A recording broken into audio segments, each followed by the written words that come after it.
આરોગ્ય અને માનવ અધિકાર જેવા વિવિધ વસ્તીના મુદ્દાઓ અંગે લોકોની જાગૃતિ વધારવા માટે દર વર્ષ વિશ્વ વસ્તી દિવસ મનાવવામાં આવે છે.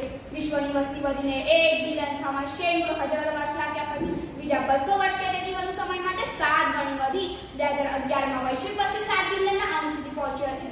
તે 2021માં લગભગ 7.9 બિલિયન છે અને તે 2030માં લગભગ 8.5 બિલિયન, 2050માં 9.7 બિલિયન અને 2100માં 10.9 બિલિયન થવાની ધારણા છે. વિશ્વ વસ્તી દિવસનો ઇતિહાસ. પ્રથમ વિશ્વ વસ્તી દિવસ 11મી જુલાઈ 1989ના રોજ ઉજવવામાં આવ્યો હતો અને આજે 2024 તેનો 35મો વસ્તી દિવસ ઉજવશે.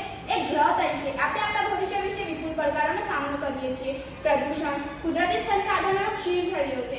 આબોહવા પરિવર્તનની કટોકટી એ તમામ મુખ્ય મુશ્કેલીઓ છે જે આપણે અજમાવીને ઉકેલવી જોઈએ. જો કે અમારો સૌથી મોટો પડકાર હજુ પણ વિશ્વની ઝડપથી વધતી વસ્તી છે.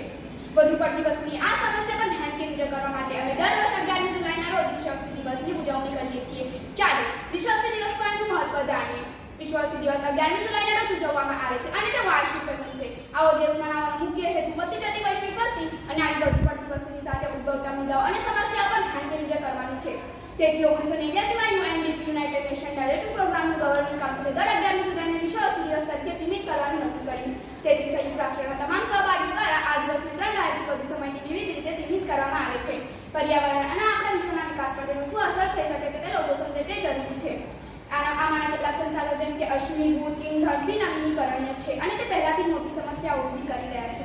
વિશ્વ વસ્તી દિવસ પાછળનો સૌથી સ્પષ્ટ ઉદ્દેશ સમગ્ર વસ્તી પ્રચંડ વસ્તીના પરિણામો વિશે શિક્ષિત કરવાનો છે. વસ્તી વિસ્ફોટથી આપણે જે જોખમનો સામનો કરીએ છીએ તે આપણા